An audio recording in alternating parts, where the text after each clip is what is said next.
Hey guys, welcome to this video here on the Passionate Few channel. It's your host Omar, and today I'm going to be going over the top 10 lessons I learned from connecting with none other than Ed Mylett. For me, it's this. I'm not going through this life on the average track. Right. Where it's really smooth, couple barbecues on the weekend, not a lot of bad weather, not a lot of bumps, not a lot of ups and downs. I want to be in the arena. I want to be on the bumpy road, the road less traveled. Right. Throw my ass on that road. I'm already prepared, man. You can knock me down, I'm getting back up. Knock me down, I'm getting back up. You cannot buy my will to win. That's what you got to decide as an entrepreneur, because here's the deal, man. Representing the Passionate Few podcast, Omar, the podcast rockstar, Elattar.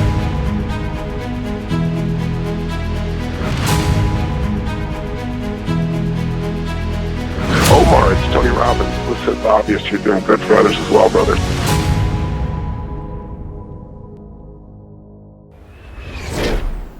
Now, a lot of you guys may know Ed. You may have seen the interviews I've done with him. If not, I encourage you guys to check them out here. Also in the link below, you can check them out. But I've had the good fortune of spending hours with Ed and kind of got a unique ticket to history, and I got to kind of see behind the curtain and learn some cool strategies and nuances that I think you guys will really enjoy. So hope you guys stay tuned and enjoy the top 10 lessons I learned firsthand behind the scenes with Ed Mylett, stuff you probably have never heard or seen anywhere else. Enjoy. All right, guys, number one, that is be efficient with time. If there's anything I've learned from Ed, it's that he lives by the philosophy of max out. And Ed is constantly looking to get that edge and max out every second of every minute of every hour. Now, does that mean he's perfect? No. Ed will be the first to tell you that he's not. Nobody really is. But Ed is really a master of being efficient with time. Whether it was conversations I had with him in private, scheduling or coordinating an interview, his assistants, his team, whatever it was, Ed was always on point, punctual about time, and he makes it known that when people are not on time for meetings, how it comes across and how unprofessional it can be. So I really learned that. Might sound simple, but it's effective. So don't underestimate how powerful honoring your word is with time. Be efficient and effective with your time. Seriously, time management is crucial, and I definitely saw Ed implement that. Number two is build a raving fan base. There's no denying that when it comes to Ed Mylett, there are tens of thousands of people who've not only been involved with him and his company, his various entrepreneurial endeavors, but also the millions of people on social media, as well as his immediate circle and his immediate team. People will tell you that Ed is a master of teams. And he's not only a great motivator, a great encourager, but he's also, somebody who's got charisma, power, magic, and confidence, and knows how to kind of integrate them in a powerful way. And if there's anything I've seen about effective leaders over all my years of interviewing and experiencing, connecting with amazing people, experiences myself I've implemented, applied, learned, I gotta tell you, there is something powerful about not only building a team, but building a raving fan base. And Ed does exactly that. So that's the number two lesson I learned about how to build a culture of raving fans, not just in terms of people who might work with you or people who work for you, but also as an audience as a whole. It's clear to see that people are drawn to Ed, and it's powerful to understand why. And that's his charisma, his character, his confidence, and his ability to fill people with energy. He's just a great, great guy in that regard. So that would be number two. All right, guys, number three, and that is that clarity is power.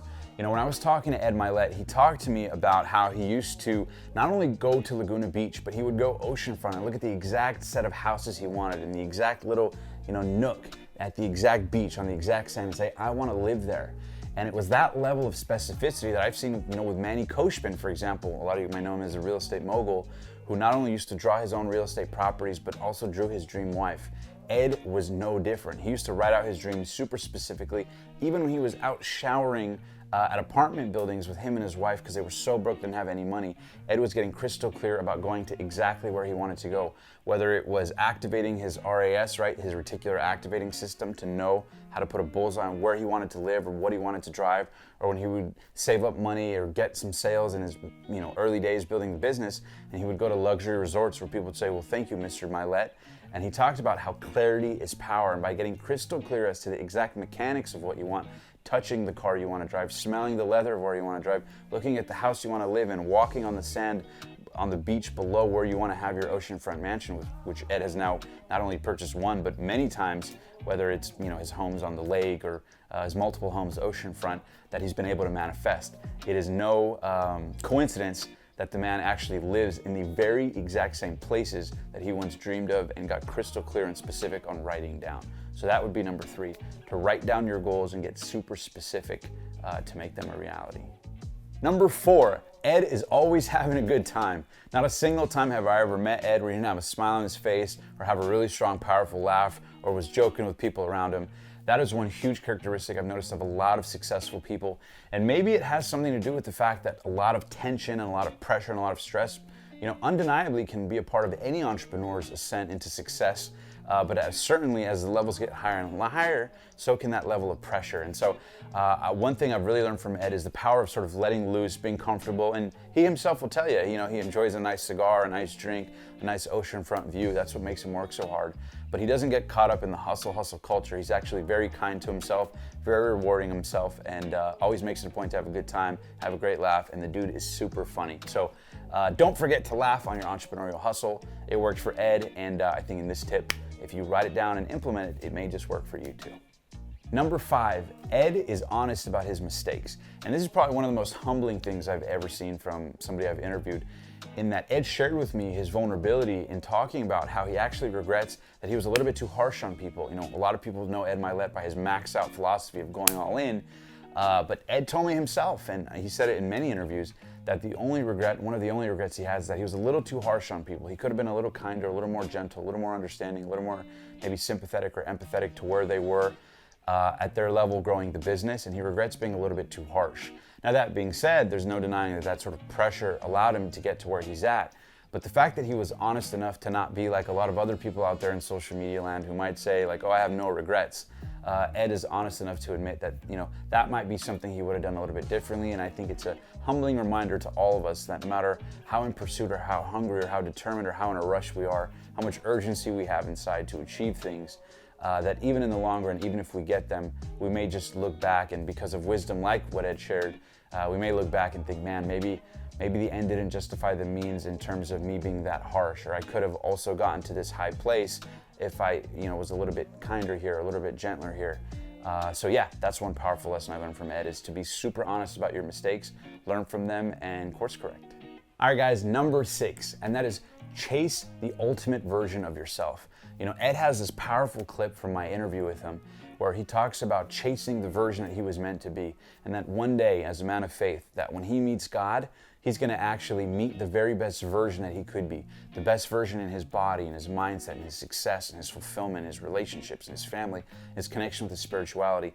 Ed is very much a believer in not settling, but actually in pursuing the ideals in any area of life, regardless of how idealistic or challenging or out of reach they may seem. And that's why he even told me himself that he wants to be the perfect version of himself. I remember he joked with me and said, what good is having a Ferrari or a boat if I'm not fit in it, or I don't have any energy to get inside of it, or if I don't have any energy to play with my kids, right? Or if I don't have energy for my significant other. So that's one of the most powerful things I've learned from Ed in terms of how he's implemented that max out philosophy to all areas of his life, not just for his benefit, but for the benefits of others as well as his creator, both in this life and the afterlife. So hope this little reminder really encourages you guys to really go for it, go all in, and remember that you can be chasing the perfect version of yourself. And in Ed's words, he talked about the basically concept of thinking that, wherever you come from, that God gives you as a starting point, and wherever you end up, the difference of that is based entirely upon you. And so if God gave you an opportunity, a platform, resources, and how you give them back to him is something honorable, I think that's a really powerful lesson as opposed to just sort of existing. So I hope that tip really encourages you guys to go for it, because that's definitely something I've learned from Ed, both in my professional and personal relationship, getting advice from him. Number 7, Ed always maxes out in everything Ed does, whether it's in his business, whether it's in his fitness, whether it's in his relationships or his communication or his trainings or his ability to teach people how to persuade or how to sell or how to influence or how to move people. Ed is all in. I remember Ed even talking to me about the fact that he was not even on social media a couple years ago, and boom, when he got into it, he didn't just dabble, he decided to master it. And he's been consistent with his content for years now. He's been consistent at showing up on some of the biggest podcasts, some of the biggest platforms. And not only that, but he's also taken the time to interview some of the most fascinating people on the planet that not a lot of people get access to. And so Ed is really somebody that I've seen go from literally zero to becoming what a lot of people have called the fastest growing business social media influencer on the planet. So if there's anybody who's not only, preached this philosophy of max out, but actually lived it, it's Ed. Not just in his physical body, not just in his mindset, not just in his business, but also his ability to serve people through social media and other platforms as well. No denying that Ed is a phenomenal investor and does really well in business, but also his ability to go all in when he decides to do something is undeniable. I mean, just look at his podcast, just look at his YouTube, just look at his book, look at his followers, look at his engagement. I mean, that's unparalleled amounts of numbers and consistency that somebody who a couple of years ago wasn't doing at all and is now literally maxed out on being one of the top people on the planet. So Ed is really a doer who maxes out, doesn't just talk about it, but he lives that philosophy. So that would be this lesson. All right, guys, number 8. And that lesson I learned from Ed is that biography doesn't equal your destiny. And what I mean by this very simply is that Ed will be the first to tell you that he actually grew up in a middle-income household. Whereas a lot of success stories out there are people who grew up, rags to riches or totally had nothing. Ed actually grew up middle class, actually grew up very close to where I grew up. And his story is particularly interesting because he talks about there's a struggle, a certain challenge in that no matter where you come from, you can have ambitions or goals or desires, but a lot of times if you have nothing growing up, you kind of have a lot of desire to strive. And we hear about it with entrepreneurs, athletes, artists, people in all fields of life kind of had nothing, and because they had nothing, they had so much pain and hunger to go out and achieve things, prove their point, prove their value, right?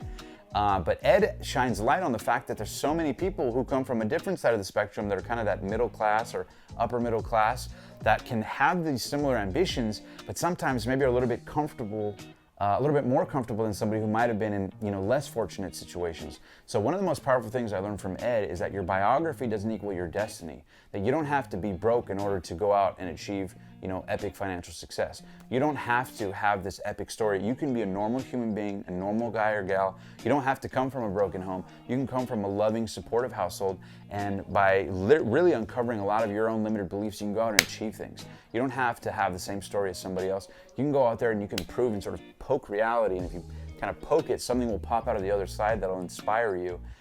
That's one powerful lesson I learned from Ed that you really don't hear very often. I mean, think about it. How many times have you guys heard stories about people who grew up middle class or upper middle class and didn't have anything handed to them but were self-made? Probably not that often. So that was one particular lesson that I think a lot of people would get a lot of value from, to realize that you don't have to have these extreme, dramatic stories in order to make your life be an epic one. So remember, your biography doesn't equal your destiny, your decisions do, and those decisions start right here, right now. All right, guys, number 9 is Ed's faith in spirituality and his belief that goals are God-given, okay?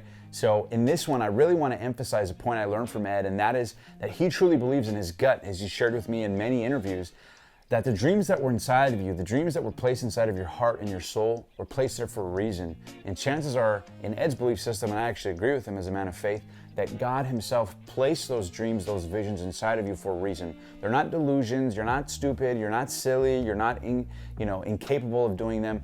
That God would not give you the desire if he didn't give you the ability to some level to be able to make those visions, make those dreams a reality. And it may be one thing to hear it, but I gotta tell you, I got goosebumps. I got the chills when Ed told me that. And I got to hear him in the interview talk about it. And again, if you guys haven't checked out that interview, I encourage you guys to check out the interview.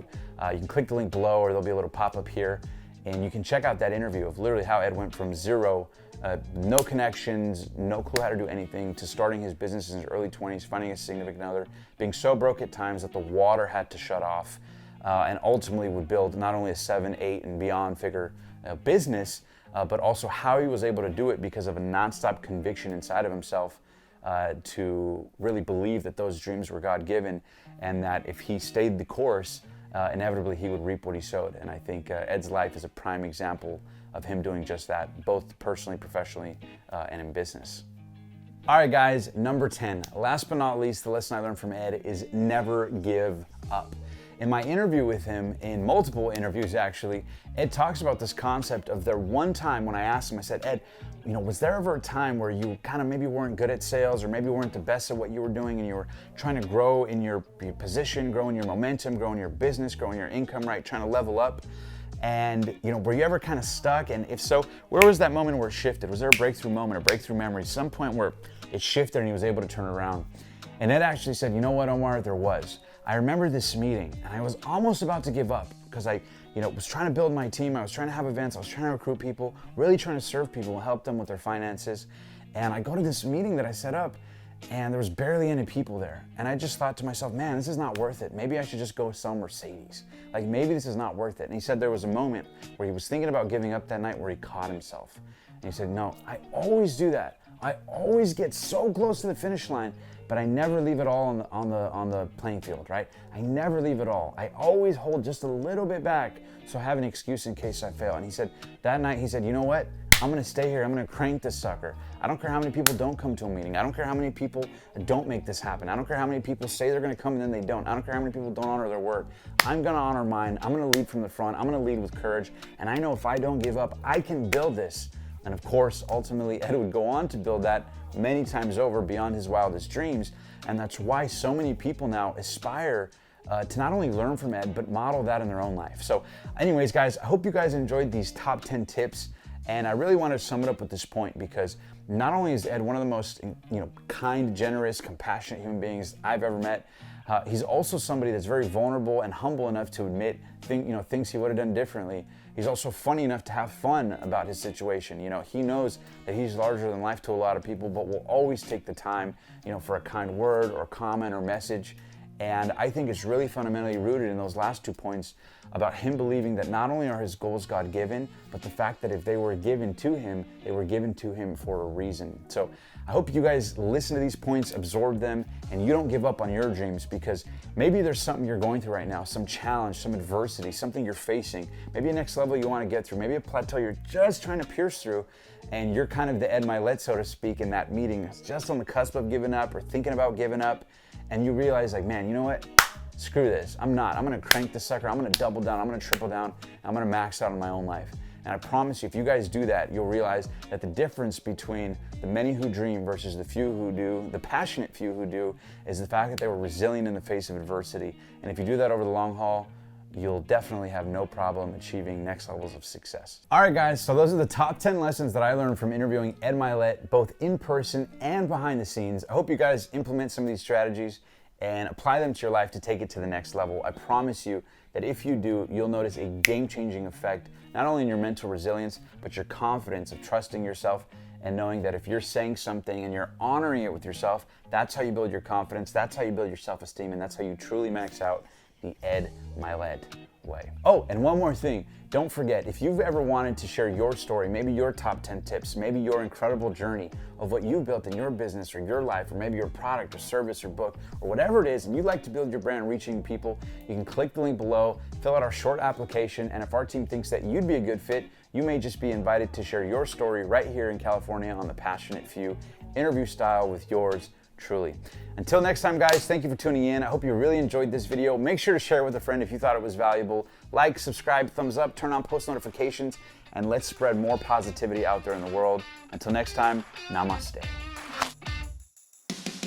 Thank you so much for listening. And if you found this content inspiring, valuable, and applicable, here's 4 ways I can help you apply some of it to grow your business and brand even further. Number 1, you can text me absolutely free at the number on your screen here, your most pressing business or branding question.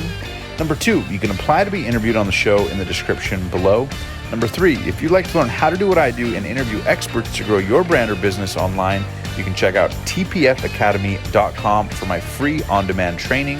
And last but not least, number 4, if you'd like to work with me one-on-one in my consulting program, you can fill out the questionnaire in the description below titled Consulting and help us learn a little bit more about your business, your brand, where you're stuck, and where you'd like to go. And we'll get back to you right away to help you do exactly that. All right, guys, thank you so much for enjoying this video. Make sure to smash that subscribe button, like, comment, share with a friend if you thought it was valuable. And until next time, thank you for being one of the passionate few. I'll see you in the next video.